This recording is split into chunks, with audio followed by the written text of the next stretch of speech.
This video is going to be about whether women select men for their own interests or for their children's.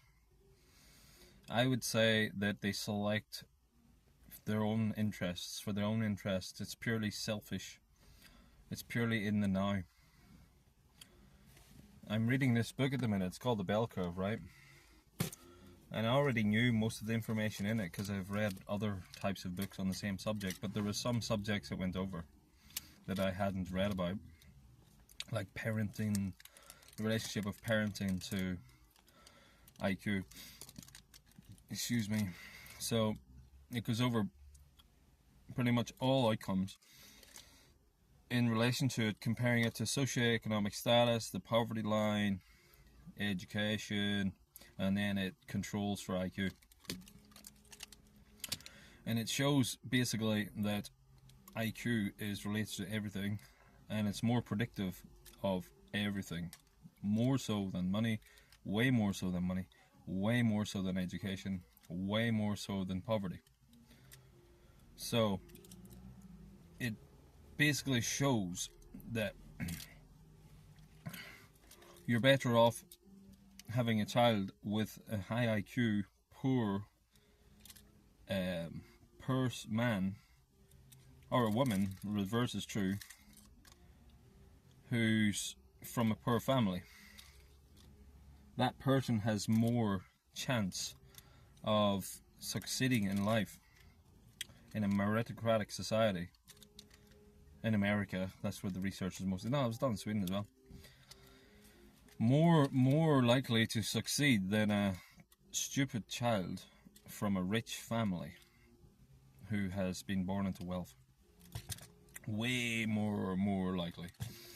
So obviously, if a woman was making a decision based on the success likelihood of her children, she would select for IQ, but she doesn't. Women select for social status, which is mostly through money and your position and other things like looks. And that's purely for her own selfish interests because she likes current status. She's not thinking in the future. She likes money. She likes to feel like she's succeeded, reflective glory. So she likes security in the now. But their security in the now, like, you do have stupid people with money and social status, that's a fact.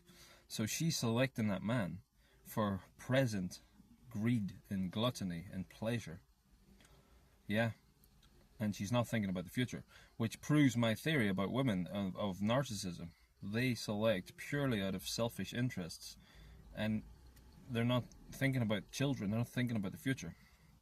The only way you can make women think about the future and think about these things is if men create a system where they force them to, and that's it. And you know, if you bring up IQ with women, they'll shun you for it, you know. But if you bring up money, they won't. So that shows you, that's my evidence anyway.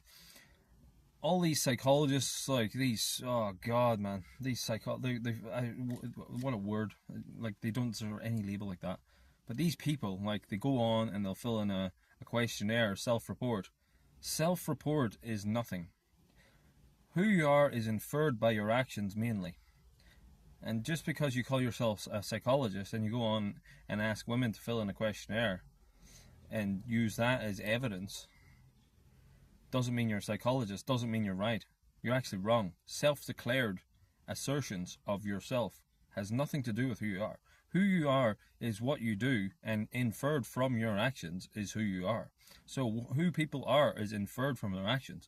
And I'm inferring from female action that they're not interested in children. They're interested in their current narcissistic gratification. And that's proven by how they're interested in the person, the man's status, more so than anything else. No, that's a fact.